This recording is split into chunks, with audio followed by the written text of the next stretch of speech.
அனைவருக்கும் அன்பான வணக்கம். இந்த தொகுப்புல பிப்ரவரி மாதம் எப்படி இருக்கும் அப்படின்னு பார்க்கலாம். பிப்ரவரி மாதம் 1ஆம் தேதி முதல் 29ஆம் தேதி வரைக்கும் இருக்குது. தமிழுக்கு தை மாதம் 18ஆம் தேதி முதல் மாசி மாதம் 17ஆம் தேதி வரைக்கும் இருக்குது. பிப்ரவரி மாதம் வியாழக்கிழமை சஷ்டி அன்று தொடங்குது. இந்த பிப்ரவரி மாதம் இந்த மாதத்துல சூரியன் மகர ராசிலையும் கும்பராசிலையும் சஞ்சரிக்கிறாரு. அதே மாதிரி செவ்வாய் பயிற்சி, புதன் பயிற்சி, சுக்கிரன் பயிற்சி அப்படின்னு 3 கிரகங்களோட பயிற்சியும் இந்த மாதத்துல இருக்குது. இந்த மாதத்துல வசந்த பஞ்சமி, ரத சப்தமி, பீஷ்மாஷ்டமி, மாசி மகம் அப்படின்னு பல முக்கியமான விசேஷ தினங்கள் அதிகமாக இருக்கக்கூடிய மாதம். முக்கிய கிரக பயிற்சி அப்படின்னு பார்த்தோம்னா மகர ராசியில் இருக்கக்கூடிய சூரியன் பிப்ரவரி 13ஆம் தேதி கும்பராசிக்கு போறாரு. மகர ராசியில் இருக்கக்கூடிய புதன் கும்பராசிக்கு போறாரு. தனுசு ராசியில் இருக்கக்கூடிய சுக்கிரன் மகர ராசிக்கு போறாரு. செவ்வாய் தனுசு ராசியில இருக்கிறாரு. பிப்ரவரி 4ஆம் தேதி மகர ராசிக்கு போறாரு. புதன் மகர ராசியில 13ஆம் தேதி வரைக்கும் இருக்கிறாரு. அதன் பிறகு கும்பராசிக்கு போறாரு. குரு மேஷத்திலையும், சனி கும்பத்திலையும், ராகு மீனத்திலையும், கேது கன்னியிலையும் இருக்கிறாங்க. இப்படிப்பட்ட நிலையில தான் இந்த பிப்ரவரி மாதம் தொடங்குது. 12 ராசிக்காரர்களுக்கும் எப்படிப்பட்ட பலன்கள்லாம் கிடைக்கும் அப்படின்னு விரிவா பார்க்கலாம்.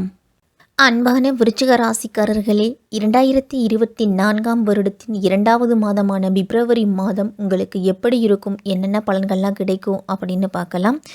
விசாகம் 4ஆம் பாதம் முதல் அனுஷம் கேட்டை நட்சத்திரத்தில் பிறந்தவங்களுக்கெல்லாம் மாதத்தின் முற்பகுதியில் 3ல் சூரியன் இருக்கிறாரு. பிப்ரவரி மாதம் 5ஆம் தேதி முதல் 3ல் செவ்வாயும் இருக்கிறாரு. நீங்கள் எடுக்கக்கூடிய முயற்சிகளில் நல்ல பலன் அப்படிங்கிறது உண்டு. குரு பகவான் 6ல் இருக்கிறதால பண விஷயத்தில் சற்று சிக்கனமாக இருக்கணும். உடல் ஆரோக்கியத்திலையும் சிறு சிறு பாதிப்புகள்லாம் வரலாம். கொடுக்கல் வாங்கல் எல்லாம் சற்று கவனத்தோடு இருக்கிறது நல்லது. தொழில் வியாபாரத்தில் கூட்டாளிகளை முடிஞ்ச வரைக்கும் அனுசரித்து நடந்து கொண்டீங்க அப்படின்னா தொழிலில் நல்ல முன்னேற்றம் இருக்கும். உத்தியோகத்தில் இருக்கிறவங்களுக்கெல்லாம் வேலைப்பளு சற்று அதிகரித்தாலும் உடன் பணிபுரிபவர்களோட ஒத்துழைப்பு உங்களுக்கு சிறப்பாகவே இருக்கும். வேலை காரணமாக குடும்பத்தை விட்டு சில காலம் நீங்கள் பிரிஞ்சிருக்க வேண்டிய சூழ்நிலை கூட விருச்சிக ராசிக்காரர்களுக்கெல்லாம் வரும். குடும்பத்திற்காக நேரம் ஒதுக்க முடியலையே அப்படின்னு வருத்தப்படுவீங்க. சகோதரர்கள் சகோதரிகள்லாம் உங்களுக்கு ஆதரவாக இருப்பாங்க. குடும்பத்தில் சுப நிகழ்ச்சிகளில் கலந்து கொள்வதால் மகிழ்ச்சியாக இருப்பீங்க. பொருளாதார நிலை இந்த மாதத்தில் ஏற்றமும் இருக்கும், இறக்கமும் இருக்கும். அதே மாதிரி கலவையான பலன்கள் தான் கிடைக்கும் உங்களுக்கு. காதல் உறவுகள்லாம் இது ஒரு சாதகமான காலம். திருமண வாழ்க்கையில் மகிழ்ச்சி அப்படிங்கிறது இருக்கும். இருந்தாலும் ஒரு சில காலகட்டத்தில் வாக்குவாதங்களும் வரலாம். தொழிலில் முன்னேற்றம் காணுறதுக்கு கடின முயற்சிகளை நீங்கள் மேற்கொள்ளணும். மாணவர்களுக்கெல்லாம் இந்த மாதம் ஒரு சவாலான மாதமாக தான் இருக்கும். வெளிநாடு செல்ல முயற்சித்தீங்க அப்படின்னா இந்த மாதத்தில் ஒரு சில தடைகள்லாம் வரும். காத்திருக்க வேண்டிய சூழ்நிலை வரும். அதனால் கொஞ்சம் பொறுமையாக அந்த விஷயத்தை நீங்கள் கையாளணும்.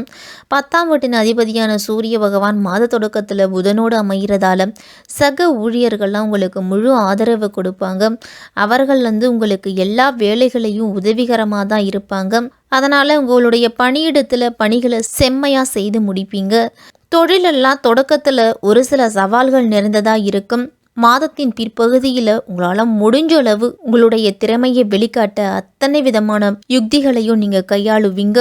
உங்களுடைய வியாபாரத்தில் சில புதிய நபர்களோட சந்திப்புலாம் கிடைக்கும். குறுகிய பயணங்கள் மூலம் உங்களுடைய தொழில் முன்னேற்றத்திற்கான வழி அப்படிங்கிறது கிடைக்கும். 4ஆம் வீட்டில் சனி பகவான் இருக்கிறாரு. 5ஆம் வீட்டில் ராகு இருக்கிறாரு. அதனால் மாணவர்களுக்கெல்லாம் கல்வியில் ஒரு சில இடையூறுகள்லாம் வரலாம். இருந்தாலும் உங்களுடைய மனம் மிகவும் தீவிரமாக படிப்பில் ஈடுபடும். எல்லாவற்றையும் எளிதாக புரிந்து கொள்ளக்கூடிய ஆற்றல் அப்படிங்கிறது கிடைக்கும் உங்களுக்கு.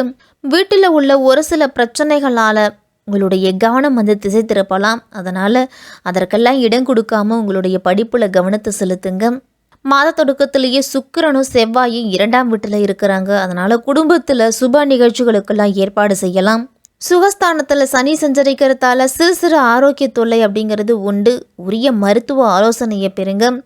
பழைய வாகனங்களை கொடுத்துட்டு புதிய வாகனங்கள் வாங்கக்கூடிய யோகம்லாம் இருக்குது.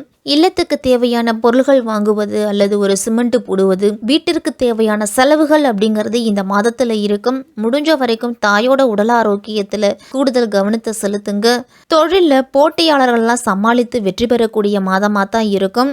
5ஆம் வீட்டில் இருக்கக்கூடிய ராகு பகவானால காதல் விஷயத்தில் பிரிந்திருந்த காதலர்கள்லாம் ஒன்று சேருவீங்க.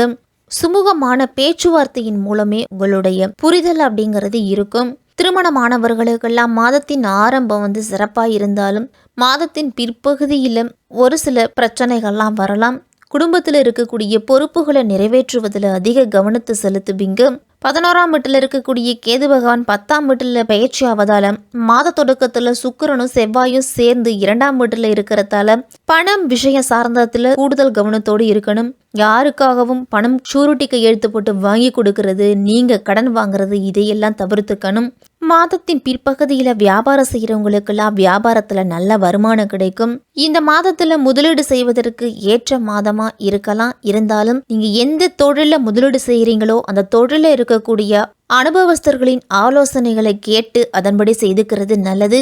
இந்த மாதம் முழுவதுமே குரு பகவான் 6ஆம் வீட்டில் இருக்கிறாரு. அதனால வயிறு சம்பந்தமான பிரச்சனைகள்லாம் வரலாம். வயிற்று வலி, வயிற்றுப்புண் இந்த மாதிரி பிரச்சனைகள் வரும். வாயு அஜீரண கோளாறு கூட ஒரு சிலருக்கெல்லாம் வரும். பிப்ரவரி மாதம் 4ஆம் தேதியே மகர ராசிக்கு செவ்வாய் போறாரு. உங்க ராசிநாதன் செவ்வாய் உச்சம் பெறும்போது தொட்ட காரியங்கள்ல வெற்றி அப்படிங்கிறது கிடைக்கும். வியாபாரத்துலலாம் உங்களுக்கு போட்டி போட்டவங்கெல்லாம் உங்களை கண்டு விலகுவாங்க. பொதுமக்கள் மத்தியில் அரசியலில் இருக்கிறவங்களுக்கெல்லாம் மதிப்பு மரியாதை இதெல்லாமே உயரும். துணிவும் தன்னம்பிக்கையும் இந்த மாதத்தில் அதிகரிக்கும். விருச்சிக ராசிக்காரர்களுக்கெல்லாம் நீங்கள் எந்த செயலை எடுத்துக்கிட்டாலும் உங்களுடைய விடாமுயற்சி, நேர்மறை எண்ணம், மன உறுதி இந்த மாதம் அனைத்துமே வெளிப்படக்கூடும். உங்களுடைய தனிப்பட்ட வாழ்விலும் சரி, தொழில் உத்தியோகத்திலையும் சரி நம்பிக்கையுடன் செயல்பட்டு முன்னேறுவீங்க. ஒரு சில தடைகள் அப்படிங்கிறது இந்த மாதத்தில் இருந்தாலும் தடைகளை தவிடுபொடியாக்கி முன்னேறி செல்லக்கூடிய மாதம். இந்த மாதம் விருச்சிக ராசிக்காரர்களை எல்லாரையுமே வெற்றி பாதைக்கு அழைத்து செல்லக்கூடிய மாதமாக இருக்கும். உங்களுடைய புதுமையான ஆற்றல், புதுமையான சிந்தனை இந்த மாதம் வெளிப்படும். உங்களுடைய குடும்ப செலவுகளாக இருந்தாலும் சரி, தொழில் ரீதியான செலவுகளாக இருந்தாலும் சரி, பட்ஜெட் அமைத்து வரவு செலவு கணக்குகள் எல்லாம் குறித்து வச்சுக்கிறது நல்லது. எதிர்பாராத செலவுகள்லாம் இந்த மாதத்தில் வரலாம். அதனால பரிசுகள், உல்லாச பயணங்கள் மூலம்லாம் உங்களுக்கு செலவுகள் அப்படிங்கிறது ஏற்படும். தேவையற்ற செலவுகளை நீங்கள் குறைச்சிக்கிட்டாலே நிலுவையில் இருக்கக்கூடிய கடன்களை அடைக்க முடியும் உங்களால். மாதத்தின் பிற்பகுதியில் நீங்கள் எதிர்பார்த்திருந்த பணம் அப்படிங்கிறது கைக்கு வந்து சேரும்.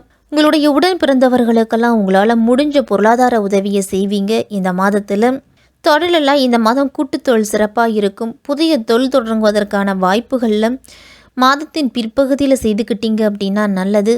புதிய தொழில்நுட்பங்களையும் இந்த மாதத்தில் நீங்கள் கற்றுக்குவீங்க. உங்களுக்கு புதிய தொழில்நுட்பங்களை இந்த மாதத்தில் நீங்கள் கற்றுக்குவீங்க. இந்த மாதத்தில் எல்லா காரியத்திலையும் வெளிப்படையாக பேசுவதை குறைச்சுங்க. உங்களுடைய முன்னேற்றம் பற்றி மற்றவர்களிடத்தில் பகிர்ந்து கொள்ளாமல் இருக்கிறது தான் விருச்சிக ராசிக்காரர்களுக்கெல்லாம் நல்லது. விருச்சிக ராசிக்காரர்கள் அனைவருமே இந்த மாதம் ஆனைமுக பெருமானையும் ஆறுமுக பெருமானையும் வழிபட்டீங்க அப்படின்னா ஆனந்தமான வாழ்வு அப்படிங்கிறது உண்டு. செவ்வாய் மற்றும் சனிக்கிழமைகளில் அசைவ உணவுகளை தவிர்த்து வாங்க. தை மாதம் வரக்கூடிய அமாவாசை நாட்களில் 10 பேருக்கு அன்னதானத்தை கொடுங்க. அனுமன் வழிபாடு சனிக்கிழமை தோறும் செய்துட்டு வந்தீங்க அப்படின்னா உங்களுக்கு தன்னம்பிக்கையும் தைரியமும் கூடும்.